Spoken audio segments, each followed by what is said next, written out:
All right. So I'm going to tell you 5 crucial tips that you need to know before you get into photography.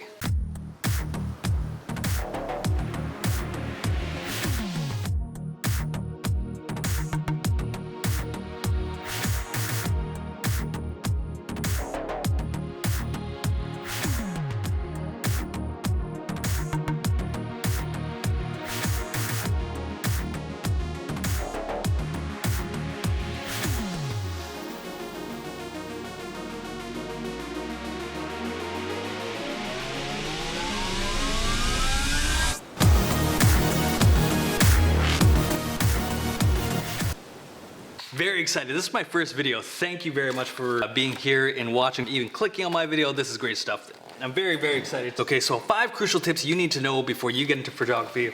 Let's get started.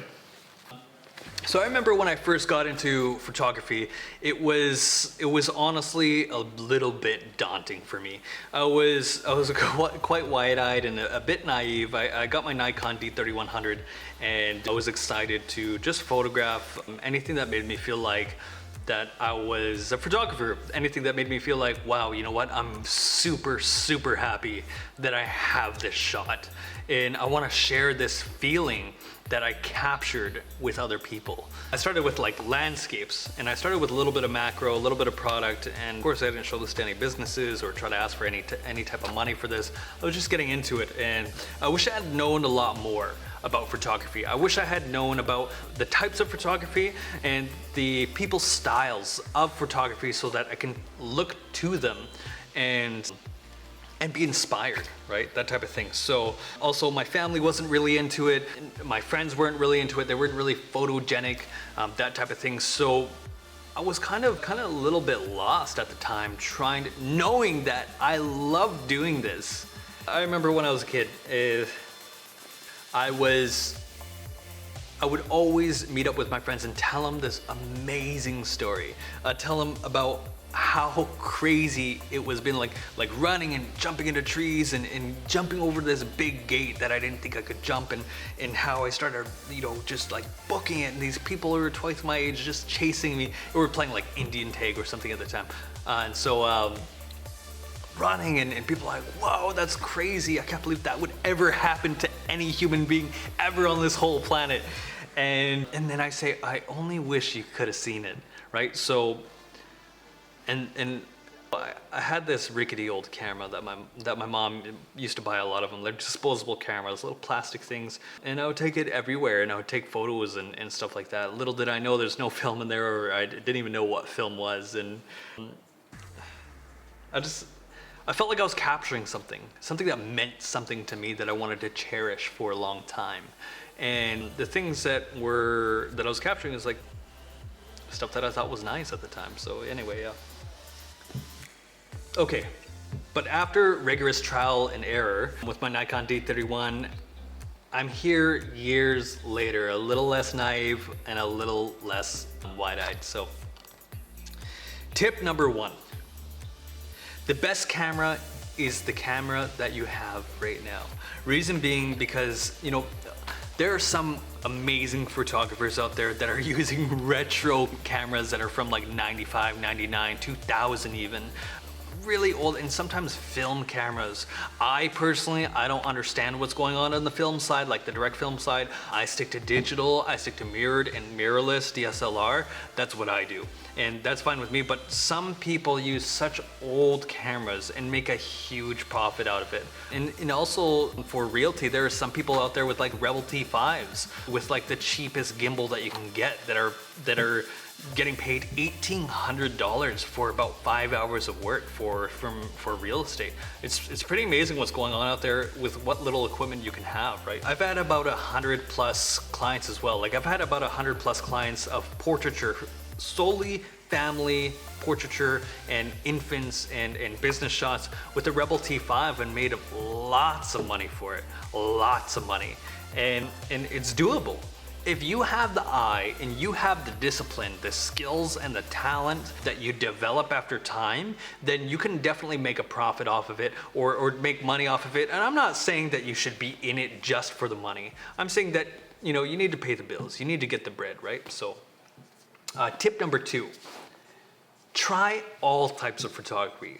When you're trying new food, you're not sure what you like and what you dislike until you've tried it. So doing that with photography, you'll find out what you love, what you hate, what you despise, what you can tolerate, that type of thing, right? So tip number 3, find out what you're worth. And this is very important because nothing's worse than doing something for free. And what's even worse than that is fearing that you'll be free forever. Try your category of choice. When I say category of choice, whatever photography, videography that you're doing, 3 different times at 3 different time spans. Try one for 1 hour or even 30 minutes. Try this second time and do it for 3 hours and do it for 5 hours. Or if you want to go crazy, you could do it for 8 hours. And then tell yourself after that, you know what, I did all of that and that was great. You know, it's my passion, I love doing that, but I wouldn't want to do that again for any less than X, Y, Z. Something like that, right? And you know, at the end of the day, being paid is great. You got to get that bread to pay some bills, you know, to treat you and your girl out, or to treat yourself out. Get some new equipment, get some new, you know, bags, lighting, mic equipment, all of it. You know, software, that kind of stuff. Tip number 4: if you truly love it, if you truly love photography and videography, if you truly love that, then you'll live, breathe, and eat it for breakfast. Take your camera everywhere that you can. Everywhere that you can. I remember before work I used to be like 3 hours early, because on the way was like the number one biking place or whatever, number one motorcyclist road that you can ever go on, aside from like the Okanagan or something like that. And I was on that route to going to work every single day, and I thought it was beautiful. And I would get up like 3 hours earlier than my shift, and it was like 3 in the morning or something. I would get out there and take stills, and I would take some landscapes when it was a little bit too dark, and then just when this sunrise started coming out. And sometimes I would leave, you know, 2 hours earlier or 1 hour earlier, because I seen a shot that would be perfectly lit at a certain hour of the day, a certain hour of the morning, and I loved it. And then after work, I'd do about the same thing, you know, when there's a golden hour or something like that, or I'd go somewhere else. I'd bring my camera everywhere I could. I lived, breathed, and ate it for breakfast. Follow and join groups on Facebook, Instagram, Snapchat, if there is any on Snapchat, anywhere that you can, so you can have some healthy competition. You know, passion is great. That's awesome. If you have passion, that's awesome. Sometimes that drives you all the way, and maybe you don't need competition. But for myself, I'm a very competitive man, and I love beating people. And I'm a little bit of a sore loser, but you know what? I know how to take a loss, and that's fine with me. But having some healthy competition, if you could join some groups, whether they know it or not, you can tell yourself that I'm going to be better than that person, skill-wise, talent-wise. I'm going to develop myself as a photographer or videographer and be the best that I can be over this person who is at my skill level or slightly above my skill level. And if you keep going that, you're driving your dopamine up, you're driving your accomplishment levels up. And at the end of the day, you're developing yourself as a photographer and videographer. So that's huge. That's a place you want to be. I mean, if it's your passion is driving you all the way, or if you find that your passion is just not good enough anymore to keep driving you, that's a good place to go. I mean, that's probably the next step. And that's how it worked for me. First, it was passion. And, you know, I didn't want to make anyone seem like they had less than work than I did. But then, you know, my passion was like, I started procrastinating, and while I was doing my shoots, and I started to look at social media, and it was the same thing over and over and over. I was like, man, you know what? I know my photography. I know all of it already, and it's the same old, same old. So it's that drive is missing, right? So if you get into that competition style, especially if you want some money, then I think it's a good place to go. So yeah, and follow people on YouTube. YouTube is insane. It's like the second most viewed thing in the world, or aside from Google searched or whatever.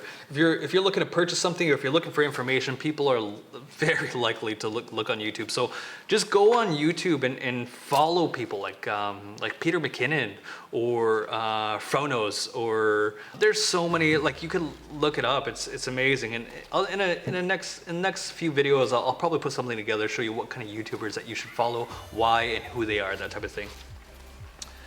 Tip number 5, and Before I get to tip number 5, please tell me how you liked and disliked the video in the comments down below. And don't forget to give it a like if you haven't already. Subscribe if you loved it. It's not likely that you will because I don't have any other videos.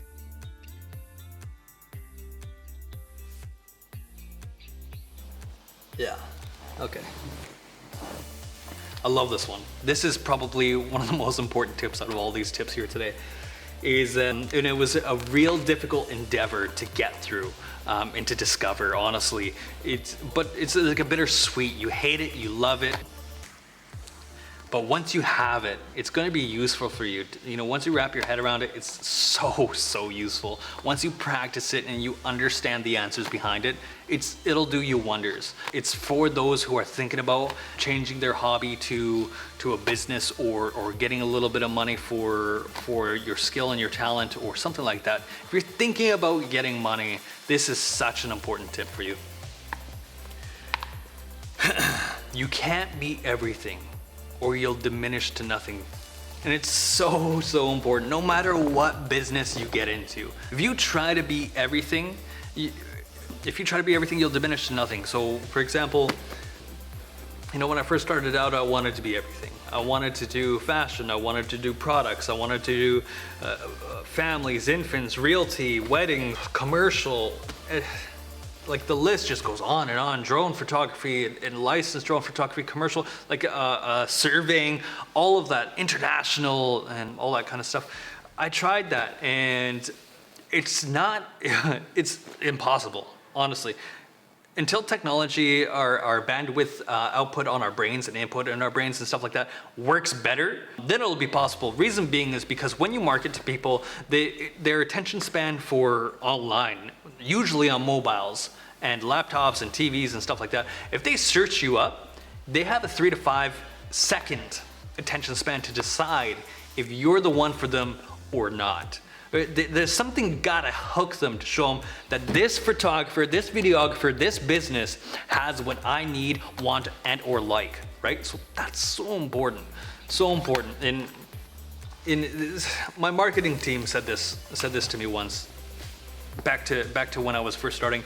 They said, what do you do? What are your services? And I said, a little bit of everything. Here's my list. And they're like, that's not realistic because that 3 to 5 second attention span, 6 to 8 if you're unbelievably lucky, if they decide to search around a bit. They don't know who you are. They don't care who you are until you show them that there's a reason why they should stay. They don't want to look at this whole unbelievable small squared categories and say a mom wants infants and checks it and sees all these little squares and sees a little baby there as an option and says, well, this man or woman doesn't really care too much about taking photographs and videography, it might be of babies or families, because look how prioritized it is on this website. Nothing here is prioritized.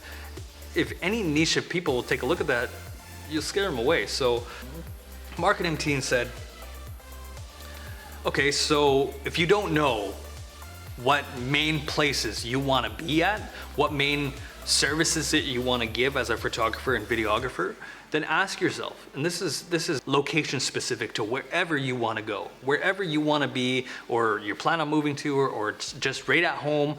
This is so important for you. Okay, so she said, Kern, her name was. So what are your main 3 income flows? What are your main 3 income flows? And I thought, you know what? That really sheds some light on what I should be as a photographer and videographer. For some people, it's realty, infants and families, or for other people, maybe commercial, social media influencers, and fashion. Or usually it's about, it could go up to 5 or 4 probably is ideal. But for me, it just happened to be 3, right? So it's just so important.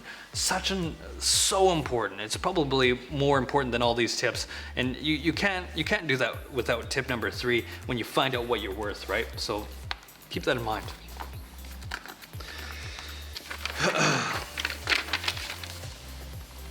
So thank you very much for sticking around and listening to all the tips that I had to offer that I wish I knew starting out in photography and videography, and also, you know, wondering if I wanted to make it into a business or not. These tips are so important, and I'm really happy that you stuck around. So don't forget to like or dislike and subscribe and comment down below what you liked and what you disliked about the video so that I can integrate it into future videos to make it more user-friendly or to make it better in general or even worse on purpose, you know what I mean?